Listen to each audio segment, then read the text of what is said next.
Narcissique et Saint-Valentin. Amour, torture émotionnelle. Saint-Valentin. Pour beaucoup, une date spéciale, pleine d'amour, de surprises et de moments inoubliables. Mais pour quiconque ou a été en relation avec un narcissique, cela peut être l'une des périodes les plus pénibles de l'année. Alors que tout le monde célèbre l'amour, vous vous sentez perdu, confus et épuisé émotionnellement. Après tout, que peut-on attendre de ce rendez-vous lorsque son partenaire est quelqu'un qui ne se soucie que de lui-même? Si vous y êtes déjà allé, vous savez probablement que la Saint-Valentin avec un narcissique peut suivre des scénarios assez prévisibles. Au début de la relation, cela peut même ressembler à un conte de fées. Il met un point d'honneur à vous impressionner avec des cadeaux extravagants, des dîners romantiques, des déclarations intenses. Tout semble parfait, et vous croyez avoir trouvé l'amour de votre vie. Mais cet enchantement ne dure pas, parce qu'avec le narcissique, tout a un prix, l'illusion de la perfection.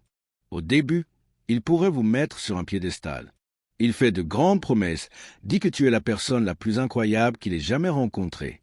Le jour de la Saint-Valentin, il pourrait même être le plus romantique du monde. Mais ne vous y trompez pas, il ne s'agit pas de vous. Il s'agit du spectacle qu'il veut créer, de l'image parfaite qu'il doit montrer aux autres. Mais le temps passe et soudain les choses changent.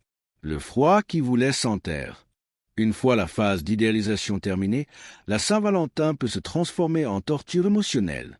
Il commence à oublier la date. Ne faites pas de plan. Au pire, agissez comme si c'était un jour comme les autres.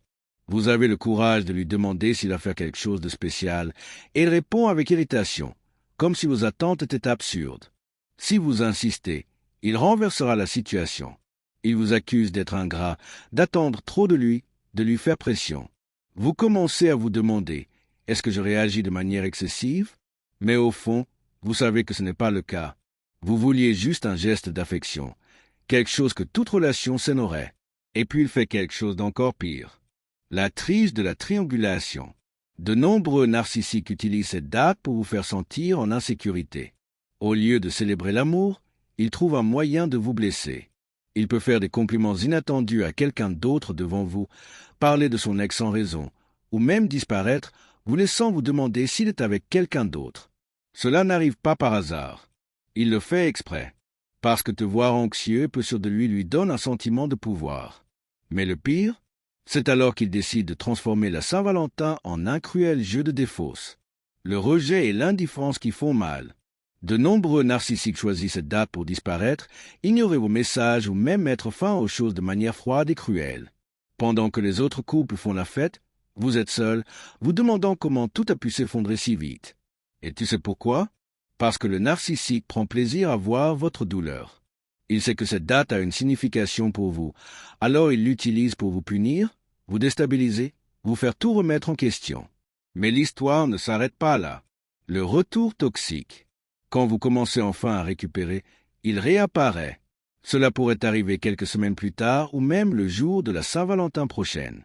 Un message décontracté. J'ai pensé à toi aujourd'hui. Ouh, notre temps passé ensemble me manque.